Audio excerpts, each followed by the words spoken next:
بسم الله الرحمن الرحيم waxaan dhaxda ugu jirnay ama qaybihii ugu dambeysay aan ka mareynaa koorsadeena thesis management and editing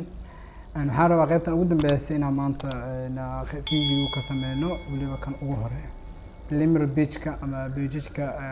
ka horeeyo buugga page-ka dambeeyo kale inta siyaabaha loo soo geliyo kuwa waxa ugu horeeya rabnaa inaan sameeyno reference page-ka reference layout kan laga soo geliyaa dhamaantood kadibna waxaan sameyn doonaa table of contact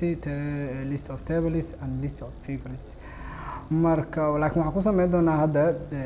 Mendeley qofku markuu Mendeley isticmaalayo ku Mendeleygiisina soo kaciyo inuu ku soo xiro Mendeley sida reference loogu isticmaalo video ka sameynay description ka insha Allah soo dhigi doonaa linkigiisa si qof walba ay u aragto marka laakiin anaga hadda maadaama Mendeleygiina hore oo noogu haayo xogaha waxaan rabnaa isaga inaan isticmaalno Mendeleyna sababta loo isticmaalayo waxay tahay reference-ga dhamaan lagu soo ururiyaa dan meel kasta oo reference aad ururto kale intaasaan oo kale inta click ugu siiyo cursor-ka dan insert aad leedahay waxaa sameynaysaa article-ka aad rabtid in wax ku qoran yihiin magaciisa ugu horeeya dooranaysa dan isaga markuu ku saarmo calaamadan click aad leedahay insert sidaas oo kale inta u soo galay marka Mendeleyga hadii loo dhuftana kaarka soo saara inuu Mendeley ku shaqeynayo marka hadda meeshaan uma rabno aan iska dhaafno marka sidaas loo sameeyaa Mendeleyga waan arki karaysan video-ga Mendeley marka reference u sameeyno waxa tageynaa page-ka ugu hooseeya ee buugga waa kana dan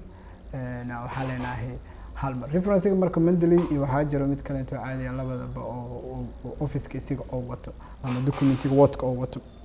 kan Mendeleyga marka ku soo install garayso kadib uu soo qabsanaa waxa jirta marka reference markii la sameynayo waxyaabo la doorto meeshan ayna kaaga soo baxay styles-ka jaamacadan oo kala duwan yihiin jaamacad walba marka style gooni leedahay marka laakiin ugu badnaan AB style dhaha dadka badan maqlaan oo laga soo gaabiyay American Psychological Association waa kana marka waa kan waay Harvard jiro waxyaabo kale inta jiro marka mid walba oo jiro city ICC uu jiro qof walba marka midka hadhow jaamacada ku dhahdo waliba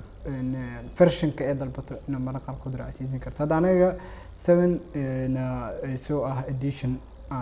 no saara version-kaas isaga okay ku leenahay dan waxa leenahay insert bibliograph soo geli hal mar leenahay marka wixii reference book-gaas ku jiro dhan hal mar soo daadaya waa kana here you see waa kana waliba ayagoo kala horeeyaan A to Z